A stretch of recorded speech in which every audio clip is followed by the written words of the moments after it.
Imagine walking into the world's most famous museum, taking a masterpiece off the wall, and just walking out. No alarms, no high-tech security, nothing. Today, we're learning English with the incredible true story of how the Mona Lisa was stolen by a man in a white coat. Ready to improve your speaking and solve a mystery? Let's go.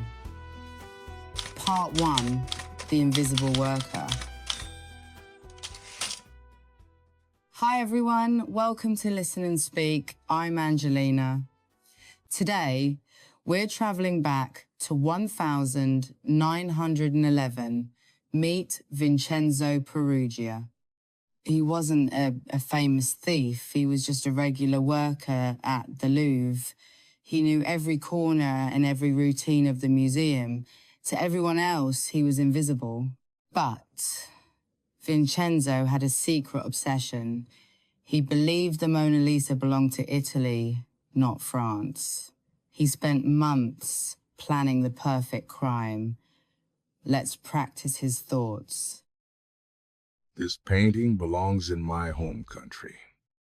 It is time to take it back. This painting belongs in my home country. It is time to take it back. This painting belongs in my home country. It is time to take it back. I know the guards. I know the halls. I can do this. I know the guards.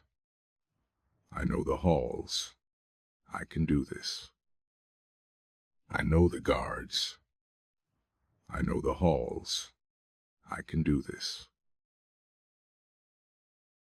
Part 2.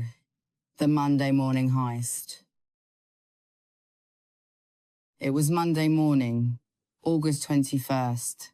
The museum was closed to the public. It was quiet and empty.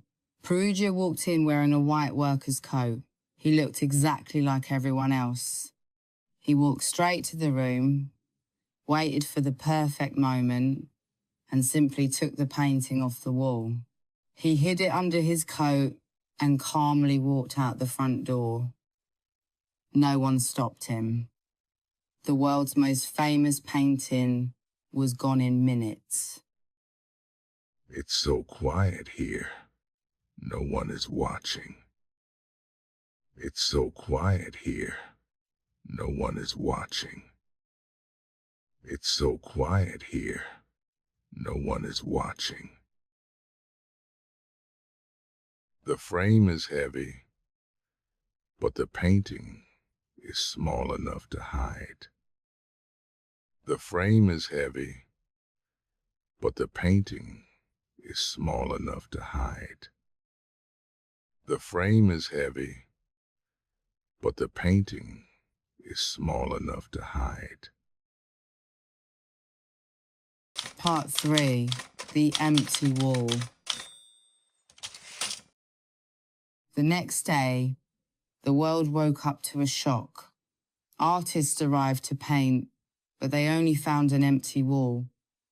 The police were desperate. They even arrested the famous artist Pablo Picasso. Thousands of people went to the Louvre just to look at the space where the painting used to be. It was the biggest mystery in art history. But where was the Mona Lisa? She was sitting in a wooden box under a bed in a tiny apartment just a few blocks away. Where is the painting? How could it just disappear? Where is the painting? How could it just disappear? Where is the painting? How could it just disappear? The police are looking everywhere, but they will never find it here.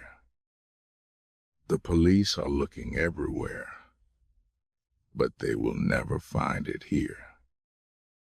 The police are looking everywhere, but they will never find it here. Part 4. The Big Mistake. 2 years passed. Peruggia was patient, but he eventually made a fatal mistake. He travelled to Florence, Italy, and tried to sell the painting to an art dealer. He claimed he was a patriot returning a stolen treasure. The dealer was suspicious and called the police. Peruggia was arrested, and the Mona Lisa was finally found.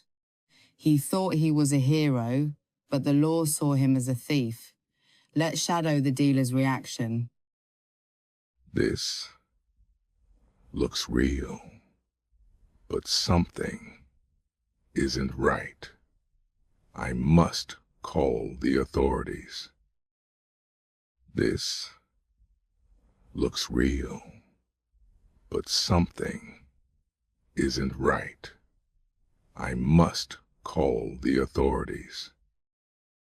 This looks real, but something isn't right.